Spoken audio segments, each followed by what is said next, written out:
Bismillahirrahmanirrahim. Assalamualaikum warahmatullahi wabarakatuh. Alhamdulillahi wa kafa. Wassalatu wassalamu ala rasulillahil mustafa wa ala alihi wa sahbihi wa man wafa wa ba'd. Faya ahbaballahi wa ahbaba rasulihi sallallahu alaihi wasallam. Usi nafsi wa iyyakum bitaqwallahi faqad fazal muttaqun. Fala tamutunna illa wa antum muslimun. Faqala ta'ala ya ayyuhalladzina amanu taqullaha haqqa tuqatih wa la tamutunna illa wa antum muslimun. Saudara-saudariku, kita akan kembali melanjutkan bahasan kita masih dalam tema Kitabus Shaum. Ya, pada bab yang ketiga insyaallah. Ya, penting saya ingatkan terlebih dahulu bahwa dalam kitab Sahih Al-Bukhari ini itu terdapat 97 tema. Nah, temanya itu dinamakan oleh beliau dengan kitab. Jadi kalau misalnya tema pertama kitab Bad'ul Wahyi, ya tema tentang permulaan wahyu. Kitabul Iman, tema tentang iman dan seterusnya. Nah, kita sekarang ada di tema yang ke-30, Kitabus Shaum, tema seputar puasa, jadi segala yang terkait dengan puasa. Nah, di bawah tema ini ada subtema. Beliau sebutkan dengan bab namanya, ya, bab. Misal di subtema yang telah kita bahas kemarin itu yang pertama ada bab wujubi shaumi Ramadan. Ya, tema tentang dalil kewajiban puasa Ramadan. Telah kita bahas ayatnya apa, hadis-hadis terkaitnya bagaimana, ya. Kemudian yang keduanya juga kita telah bahas tentang bab fadlis shaumi, ya, bab keutamaan siam, puasa Ramadan, ya, juga puasa-puasa yang terkait dengannya, khususnya Ramadan yang kita tunaikan saat ini. Jadi apa keutamaannya, bagaimana mendapatkan junnah, seperti apa meraihnya, dan telah kita tuntaskan di pertemuan yang lalu. Nah, sekarang kita akan masuki pada bab yang baru, yaitu bab yang ketiga. Ya, nah ini menarik nih. Ya, kalau di bab pertama selalu idhofat, disandarkan katanya kalimatnya. Contoh bab pertama ini babu wujubi shaumi Ramadan, babu wujubi. Kan? Nah, kemudian di bab yang keduanya ada babu fadli shaumi, babu fadli. Bab yang ketiga ini menarik, babun as-shaumu kafaratun. Babun as-shaumu kafaratun. Ini mubtada, takdirnya mahdhuf. Ya hadza babun. Ya hadza babun, kemudian as-shaumu kafaratun.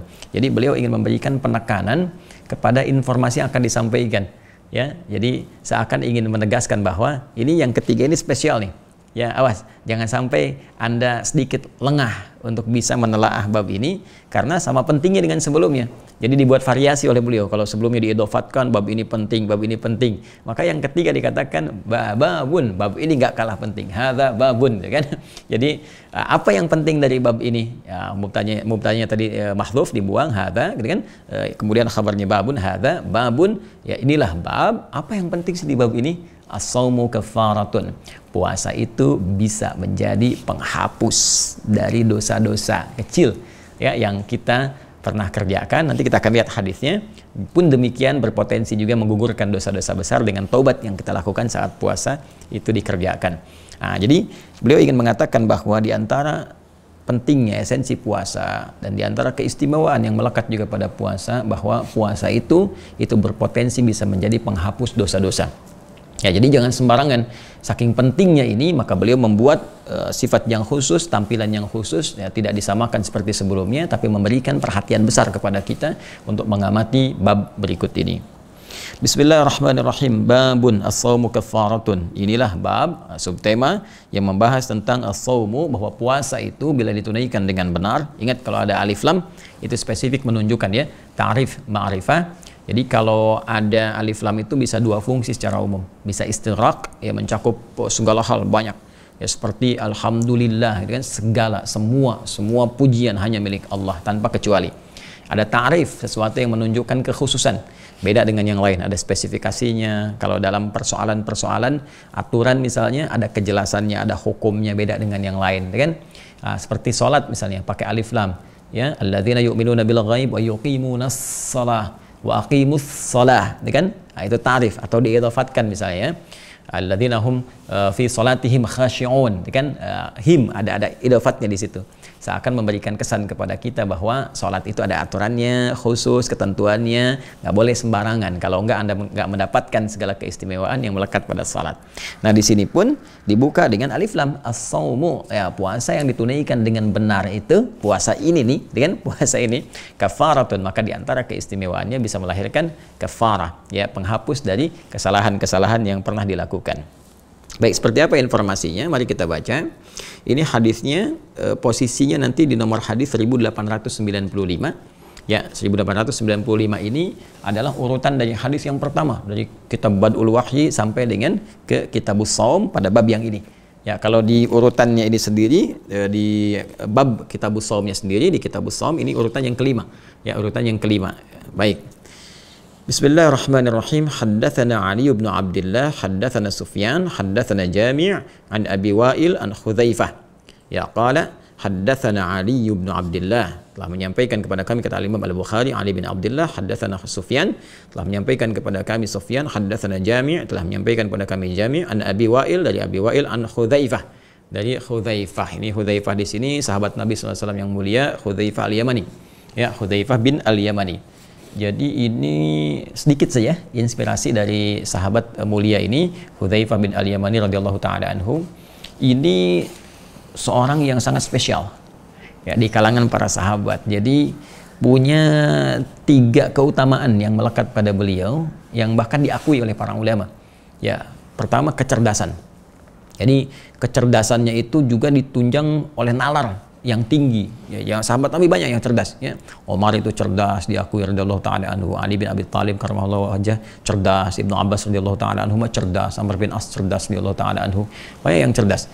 Ya, dan Hudzaifah ini punya spesifikasi dalam kecerdasannya, ya itu spesial. Jadi nalarnya juga tajam, yang kadang-kadang memiliki satu pemikiran logika terbalik.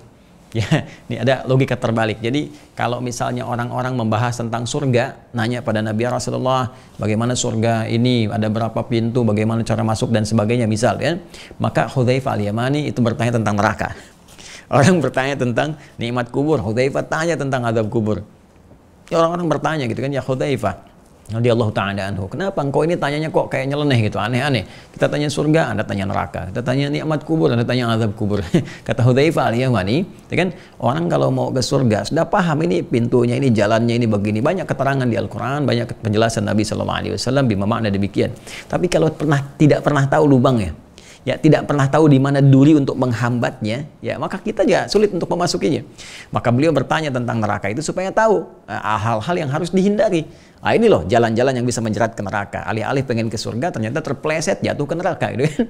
Pun demikian hal-hal yang terkait yang sering ditanyakan oleh beliau. Jadi ini punya nalar yang sangat tinggi terhadap sesuatu. Yang kedua, cepat tanggap. Ini bisa membaca situasi, gitu kan? Bisa membaca situasi dengan bagus, sehingga ini seringkali menjadikan Nabi SAW mengutus beliau sebagai salah satu ahli intelijen dalam penyamaran. Nah, ini bakat ini juga yang diwariskan dari ayahandanya, ya Al-Yamani radhiyallahu taala anhu, hidup dalam suasana keislaman di awal-awal masa Islam, kemudian juga sudah ditempa anaknya ini ketika hijrah ke Al-Madinah Al-Munawwarah, maka Hudzaifah ini sering mendampingi Nabi ya dalam setiap aktivitas dan seterusnya.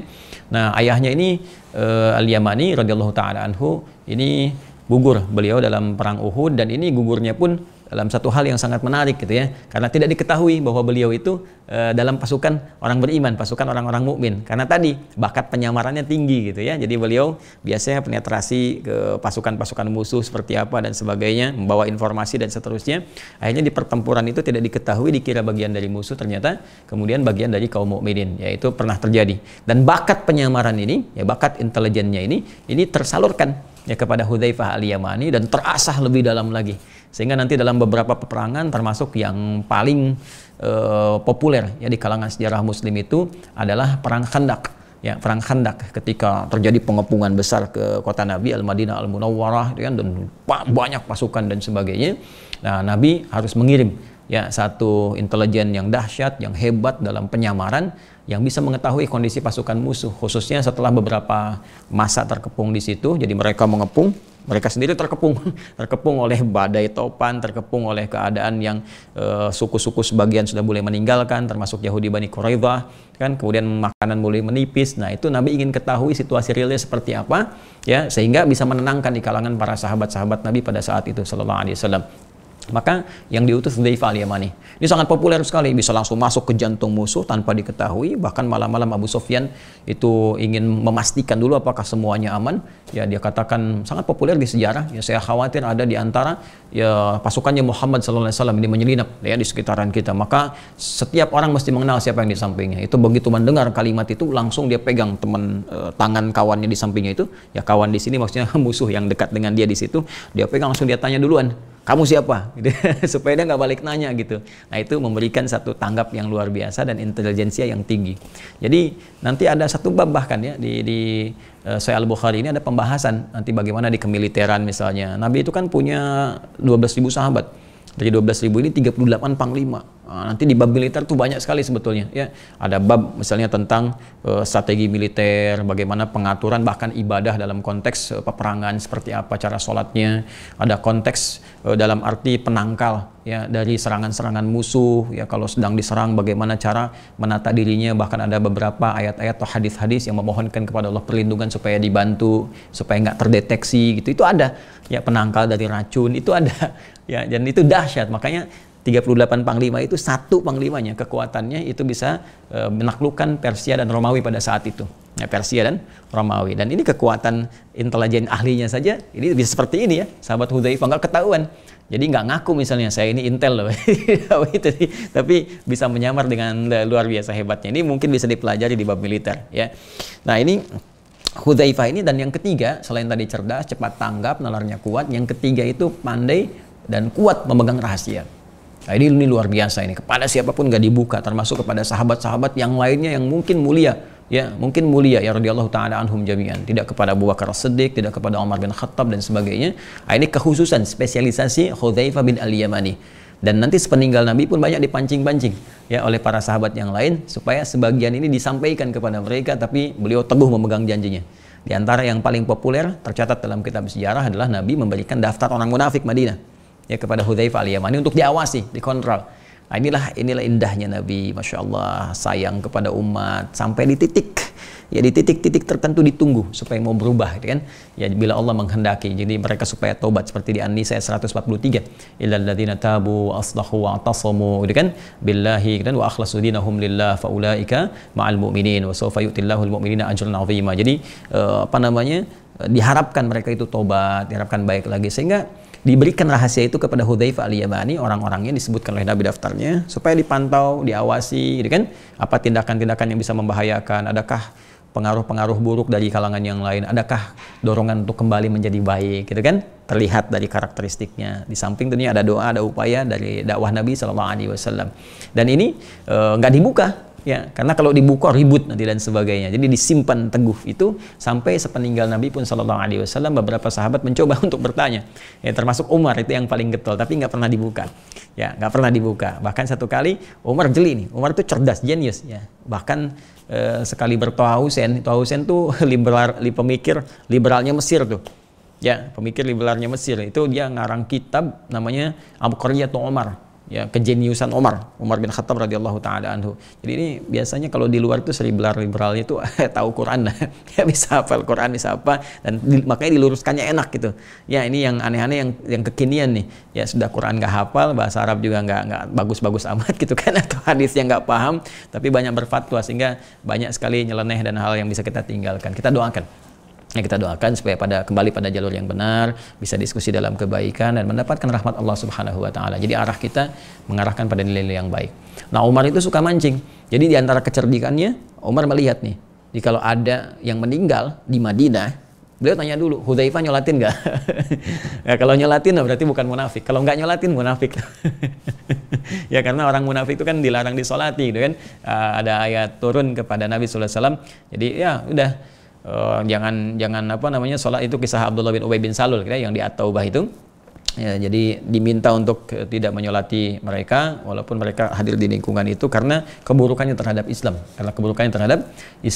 kecuali yang tidak menyolati itu dalam konteks Nabi ya. Dalam konteks Nabi, kadang-kadang Nabi mengatakan orang baik, kalau baik beliau solati, kalau kira-kira nggak baik ada sifat nifaknya, nah ini Nabi kemudian menghindarinya, walaupun Nabi kemudian kepada orang-orang mempersilahkan, yang mau nyolatin silahkan itu ya, tapi beliau memilih meninggalkan, sehingga kalau Nabi nyolatin itu kan dikasih syafaat tuh. Jadi kalau Nabi nyolatin kan minta ampun, pasti diampuni Ya, sedangkan dosa orang-orang munafik dalam konteks ini ya kan sudah melekat hisabnya kembali kepada Allah Subhanahu wa taala dengan kematiannya. Dan maka di sini Allah memberikan nilai keadilan lewat suasana itu. Nah, dalam kondisi kita sekarang ini ya kita kembali ke kebijakan masing-masing ya. Ada dalam Al-Qur'an seperti itu gambarannya. Jadi kalau kita melihat ada orang-orang yang tidak baik misalnya dalam lingkungan kehidupan terlihat munafik dan sebagainya, maka Nabi mempersilahkan kepada kita kalau pengen nyolatin ya silahkan gitu kan. Nah, kalau tidak itu kembali kepada kita masing-masing. Tapi bila itu diketahui kejelasannya. Kalau tidak jangan menyimpulkan sendiri, ini munafik jangan disolatin, tidak. Ya, karena itu masalah hati Allah yang tahu. Kecuali kalau kita nampak besar nih dalam kehidupan penyebar fitnah, ya tukang bikin hoax, menjelek-jelekan orang umat Islam, bikin kekacauan terhadap Islam, diketahui orang banyak dan ketahui nggak pernah tobat misalnya selama hidupnya. Nah, itu baru ketahuan. Ya. Nah, tapi kalau nggak pernah ketahuan jangan disimpulkan sendiri. Ya, jangan dipotong ya, jangan dipotong, keterangan ini mesti tuntas. Baik. Bismillah, kita teruskan hadisnya.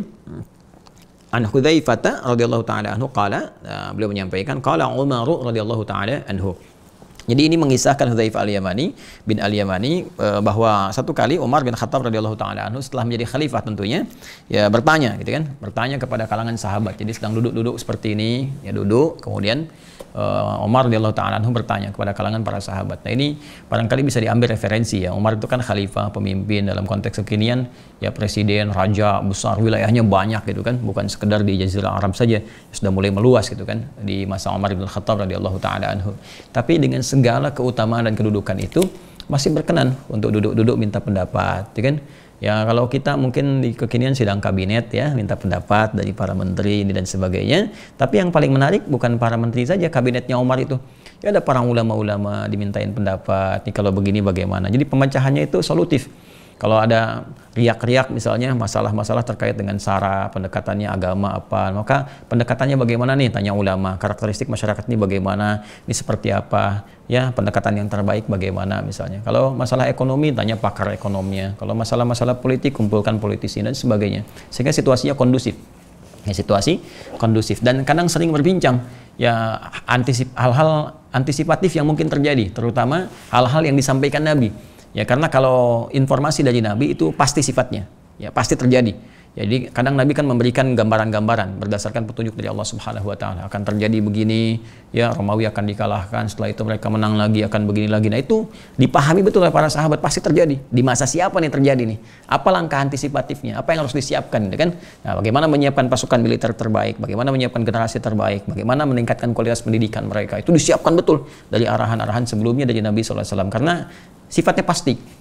Informasinya pasti dan itu manhajnya akan terus terbawa dalam setiap generasi ya, pola pendidikan itu. Nah, karena itu Umar mencoba untuk berbincang dengan para sahabat dan mencoba mengumpulkan informasi yang bisa ditampung oleh para sahabat yang mungkin saat mereka dapati Umar tidak ada di situ. Nabi kan nggak sepenuhnya selalu Umar bisa menyertai, kan kadang-kadang pergi satu tempat yang hadir si fulan, jadi si fulan.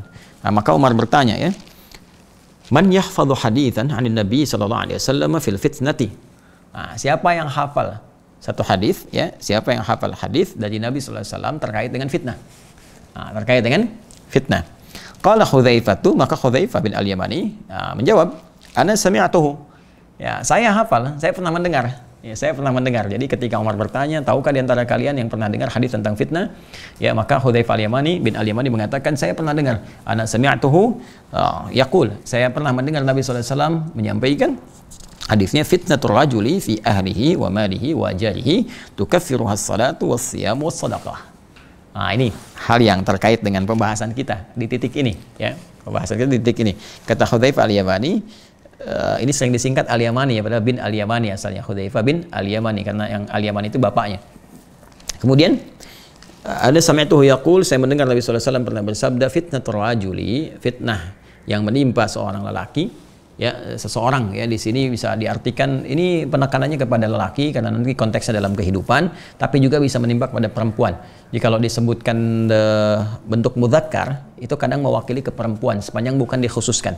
Tapi kalau disebutkan bentuk muannats itu pasti perempuan dan nggak masuk laki-laki di situ. Ya, contoh misalnya kalau kita sebutkan di Al-Qur'an, ya ayyuhalladzina amanu, hai semua orang yang beriman. Amanu itu kan bentuk mudzakkar. Ya. Qad aflahal mu'minun, lebih tegasnya lagi misalnya surat Al-Mu'minun ayat 1. Ya, akan bahagia sukses orang-orang yang beriman itu. Kan Al-Mu'minun itu kan bentuk mudzakkar, ya kan? Bentuk muannats mu'minat. Allah tidak mengatakan qad aflahal mu'minat, kan? Nah, kenapa diungkapkan dengan bentuk mudzakkar? Mudzakkar di situ punya makna umum, jadi mencakup lelaki dan perempuan. Karena mudzakkar itu bentuk asal. Ya, bentuk asal, sesuatu yang mencakup secara keseluruhan, asal. Jadi bisa dua pemaknaan. Kalau dia bentuknya tunggal, mufrad, ya mudzakkar, maka menunjukkan sesuatu yang tidak berkembang, sesuatu yang tidak bercabang. Ya, makanya Allah seringkali ya diwakilkan di sini pemaknaannya, pelafadzannya, ya pelafadzan nama Allah, kata gantinya seringkali diwakilkan dengan menggunakan nama mudzakkar, ya, bentuk mudzakkar. Misalnya huwa, ya qul huwallah. Karena orang bertanya, berarti Allah laki-laki? Jangan berkata demikian, karena mudzakkar itu jangan diartikan laki-laki. Laki-laki itu kalau dibawa ke pemaknaan jenis ke kita, ke manusia.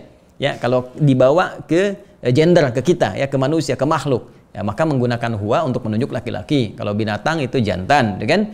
Nah, demikian ke tumbuhan dan seterusnya. Tapi kalau dimaksudkan ke Allah, dikembalikan ke kata asalnya. Jadi mudzakkar itu sesuatu yang tidak berkembang, ya sesuatu yang tidak bercabang. Allah itu kan nggak berkembang, Allah itu ahad, ya tidak bercabang, tidak melahirkan, tidak dilahirkan, sifatnya ahad, karena itu menggunakan bentuk mudzakkar. Tapi kalau dibawa ke konteks makhluk dalam kehidupan kita, maka muncul makna yang kedua. Sepanjang disebutkan bentuk mudzakkar dan tidak ada takhsis pengkhususan kepada laki-laki, maka sifatnya umum. Seperti qad aflahal mu'minun, ya kan? Sungguh akan sukses bahagia orang-orang yang beriman. Di situ mencakup laki-laki dan perempuan. Tapi kalau disebutkan muannats, misalnya al-mu'minat, ya wa qul lil mu'minati, dan katakan pada perempuan-perempuan yang punya iman, maka itu khusus untuk perempuan. Ya, Quran surah ke-24 An-Nur di ayat yang ke-31. Wa qul lil mu'minati yaghdudna min absarihinna. Katakan pada perempuan-perempuan yang punya iman, ya. Maka jaga juga pandangan seperti laki-laki juga menjaga di ayat yang ke-30-nya. Jadi, kalau ayat 30, qul lil mu'minin, katakan pada laki-laki beriman, itu taksis untuk laki-laki saja, karena ayat 31-nya untuk perempuan dibagi dua. Tapi kalau tidak ada kekhususan, maka mencakup kesemuanya. Nah, paham ya? Nah, maka di sini fitnatur rajuli, fitnah seseorang, ya kan?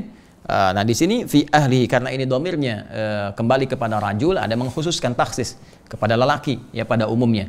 Karena di sini nanti kita akan lihat turunan hadisnya. Fitnatur rajuli, fitnah seseorang lelaki itu fi ahlihi, ya baik di dalam keluarganya, kemudian wa malihi, dalam hartanya, wajarihi, dan tetangganya, hubungan dengan tetangganya, tukaffiruha, maka akan dihapuskan, ya dari dosa-dosa yang lahir lewat fitnah itu, as-salatu melalui salat, was-siyamu dengan puasa, was-shadaqatu dan dengan sedekah.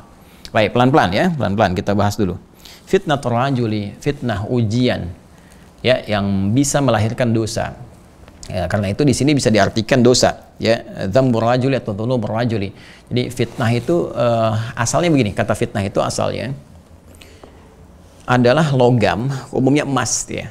Emas yang dimasukkan, ya, ke dalam nyala api yang sangat kuat, ya bara gitu kan, api untuk bisa diketahui, bisa dikeluarkan zat-zat yang mencampurinya, sehingga bisa dikeluarkan cuma emasnya saja. Jadi kalau kita ingin mengekstrak misalnya sesuatu, ya khususnya logam, ya kalau kita ingin keluarkan emas murninya saja, nah itu kan harus dilalui proses kimiawi, ya. Salah satunya kita akan celupkan ke dalam salah satu media bejana api yang panas ataupun bara, sehingga zat-zat lain, ya atau campuran-campuran yang menutupi bagian emas itu dia lulus sehingga emasnya bisa diambil. Nah, ya itu asalnya itu proses itu yang disebut dengan fitnah asalnya, ya. Nah, ini diambil konteks pemaknaannya secara majazi, secara kiasan dalam konteks kehidupan. Ya, bukankah ujian itu menempa kita pada akhirnya tujuan utamanya untuk menguji kualitas kehidupan kita sehingga lahir, ya hal-hal terbaik yang bisa kita keluar, ya yang bisa kita dapatkan. Ya coba kalau kita dihadapkan pada masalah misalnya, ya dari mulai nggak enak, kadang ditempa, seperti Mas tadi lah, yang harus dipukul, ditempa, dibeginikan, ya di jalan tiba-tiba mohon maaf sekali, ya mohon maaf sekali, yang tadinya pengen cepat macet, terus kelaksonin orang sana sini, kan itu sesuatu yang kurang menyenangkan, ya ditempa sana tempa sini. Tapi yang ingin didapatkan dari itu apa? Bukankah ada latihan kesabaran, latihan toleran, latihan memahami sesuatu, latihan menyikapi situasi yang tidak seperti kita inginkan, bagaimana mencari jalan keluarnya? Itulah emasnya. Ya, nah, di rumah tangga banyak emas tuh. Ya, banyak emas di rumah tangga itu, bukan emas dalam bentuk perhiasan saja, yang fisikal, yang materi tidak, tapi banyak yang kita dapatkan dari nilai-nilai pergaulan kita bersama keluarga, Boleh jadi ada hal yang tidak menyenangkan antara hubungan suami dengan istri, ada diskusi, ada perselisihan, ada macam-macam. Dari situ kan belajar lebih meningkatkan kualitas hidup ya. Itulah emasnya. Nah, tapi kadang-kadang proses untuk mendapatkan kualitas emas kehidupan itu nggak semudah yang kita harapkan. Kadang-kadang maaf dalam prosesnya keluar sesuatu yang tak tertahan. Pandangan alih-alih bisa bijak melotot, lisan keluar kata-kata yang kurang pantas, gestur yang tidak bagus ya. Nah, itu bisa terjadi. Nah, di mana terjadinya? Maka disampaikan di hadis ini, pergaulan itu mungkin terjadi fi ahli, di keluarga. Ya, mungkin dengan anak, kan? Dengan pasangan hidup, ada hal-hal yang pasti itu terjadi dalam lingkungan kehidupan. Tujuan utamanya sebetulnya untuk meningkatkan kualitas hidup. Makanya di dalam Al-Qur'an diistilahkan dengan sakinah. Litaskunu ilaiha, Quran surah 30 ayat 21. Ya, litaskunu ilaiha wa min ayatihi an khalaqalakum min anfusikum azwaja litaskunu ilaiha. Jadi kehidupan rumah tangga itu ya disampaikan oleh Allah Subhanahu wa taala, di antara tujuannya adalah membentuk keharmonisan, ketenangan dalam rumah tangga. Tapi ingat, ketenangan itu ada tumaninah, ada sakinah. Tumaninah ketenangan yang dilahirkan lewat ibadah. Makanya saat ibadah kita mesti tumaninah, salat tumaninah, rukuk tumaninah. Sakinah itu ketenangan didapatkan di rumah tangga. Sakinah itu seakar dengan kata sikin. Ya, kalau kita ambil turunan lebih dalam lagi, orang Arab mengatakan begini, sakanatis syajaratu idza dhahabatir rih. Ya, pohon itu, ranting pohon itu akan tenang kalau angin yang menerpa sudah pergi. Nah, jadi sakinah itu asalnya ketenangan yang lahir setelah badainya itu menerpa. Setelah hilang, setelah pergi. Ya, sakanatis safinatu idza dhahabatil amwaj.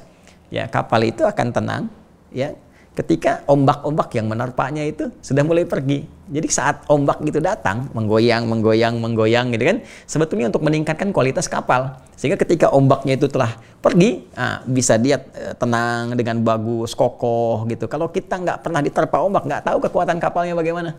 Taunya bagus saja kan, begitu diterpa sekali, bek, hancur. Berarti menunjukkan kapalnya nggak berkualitas, gitu kan?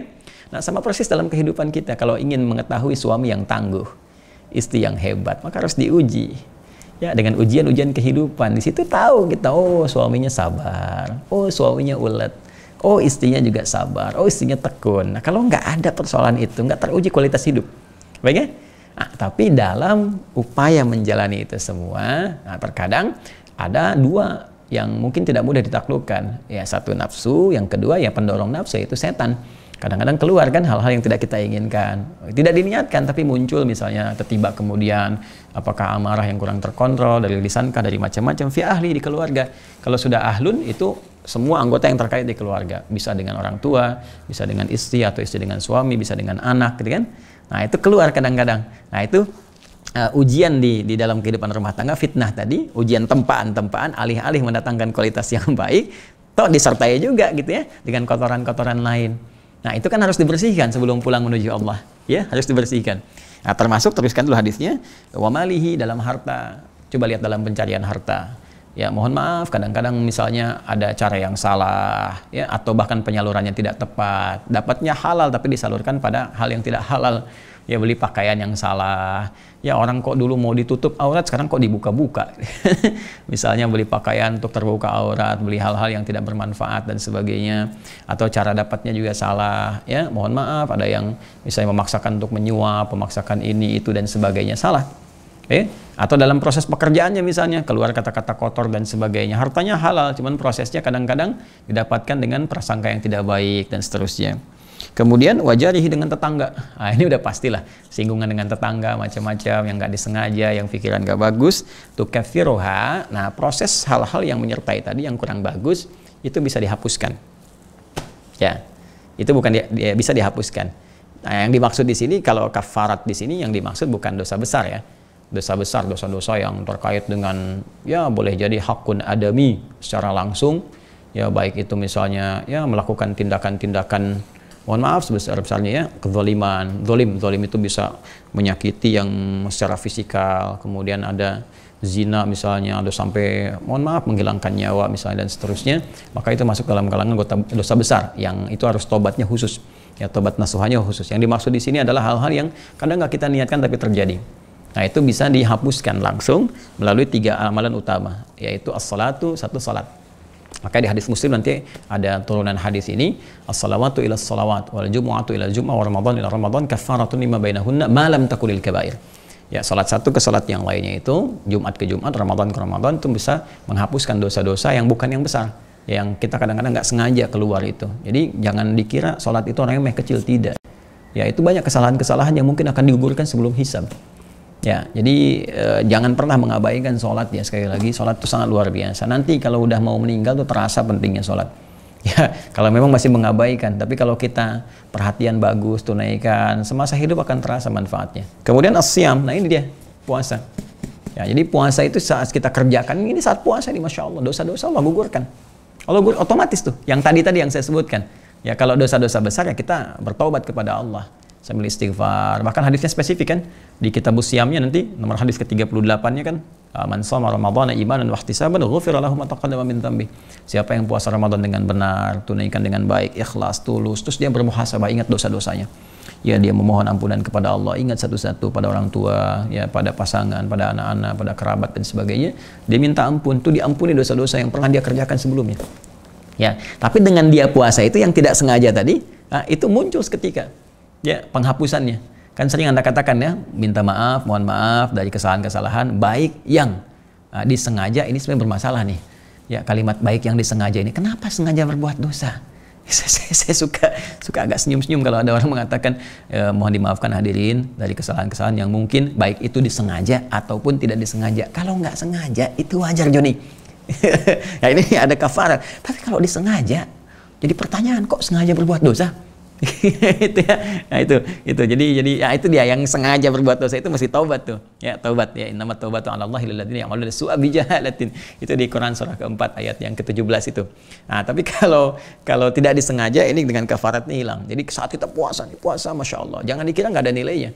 Nggak ada nilainya kita menahan lapar dan haus, ada. Ya, ada di antaranya adalah Allah memberikan apresiasi kalau benar ditunaikannya puasa itu, karena itu pakai alif lam as-siyam. Puasanya benar. Kalau benar puasanya, seperti kami terangkan di pertemuan lalu, itu Allah berkenan menggugurkan, hapuskan kesalahan-kesalahan. Wassadaqah, dan sedekah. Nah, ternyata sedekah itu penggugur dosa. Sedekah itu penghapus kesalahan.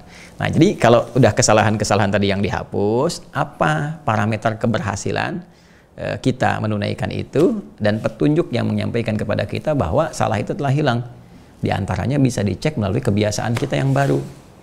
Nah, jadi kalau kita beramal tadi, sholatnya bagus, puasa bagus, rajin sedekah, nanti kebiasaan-kebiasaan kita yang salah tadi itu akan ditutup oleh Allah dengan dihapuskannya kesalahan tadi, dosanya dihapuskan, maka kesalahan-kesalahan dan kebiasaan-kebiasaan untuk salah tadi itu dihilangkan oleh Allah. Akhirnya begitu ada ujian yang serupa, nah, itu nggak muncul lagi sikap itu. Yang muncul senyum, sabar, lebih banyak diamnya, gitu kan? Nah, terus ngelihat tetangga bersikap begitu lagi, oh sekarang memaklumi, oh ini begini. Nah, itu begitu. Tapi kalau belum hilang, dosanya masih ada, makin menggelembung itu. Ya, bahkan nanti makin jauh. Makin berprasangka buruk, makin pergi ke sana, makin pergi ke sini, menggali-gali kesalahan, bahkan yang nggak ada diada-adakan bisa terjadi. Ya. Tapi kalau kita benar ibadah tadi itu, ya, yang sifatnya nggak sengaja tadi, yang belum terakumulasi, itu hilang seketika. Jadi kalau ada situasi tadi lagi terjadi di rumah tangga, di hartanya dengan tetangga, dia akan menghindari yang jelek sebelumnya karena Allah sudah hapuskan. Nah, itu tandanya. Nah, tapi di balik itu, hadisnya belum selesai, karena nanti akan membahas juga sesuatu fitnah yang sangat dahsyat. Ya, yang Umar saking penasarannya tentang fitnah ini, karena ini diibaratkan seperti gelombang di lautan yang terus akan mendera gini, boom, boom, boom, boom, boom. Nah, fitnah apa itu yang dimaksudkan? Seperti apa informasinya? Kita insya Allah akan lanjutkan pada episode yang akan datang. Kesimpulan yang kita dapatkan bahwa as-shaumu kafaratun, puasa itu kalau ditunaikan dengan benar, sesuai dengan aturannya, diisi dengan baik, maka dia akan menjadi penghapus, penggugur dosa-dosa yang terlahir dari perbuatan-perbuatan kecil yang tidak disengaja lahir dalam perilaku kita dalam mengatasi ujian-ujian kehidupan. Yang dengan itu Allah berkenan menggugurkan dosanya, kemudian merubah kebiasaan kita jadi lebih baik. Itulah diantara kemuliaan puasa, dan semoga kita diperkenankan oleh Allah untuk mendapatkan itu semua. Allahumma taqabbal minna innaka antas sami'ul alim wa tub 'alaina innaka antat tawwabur rahim. Rabbana atina fid dunya hasanah wa fil akhirati hasanah wa qina adzabannar. Bi fadlika subhana rabbika rabbil 'izzati 'amma yasifun wa salamun 'alal mursalin wa akhiru da'wana alhamdulillahi rabbil alamin. Assalamualaikum warahmatullahi wabarakatuh.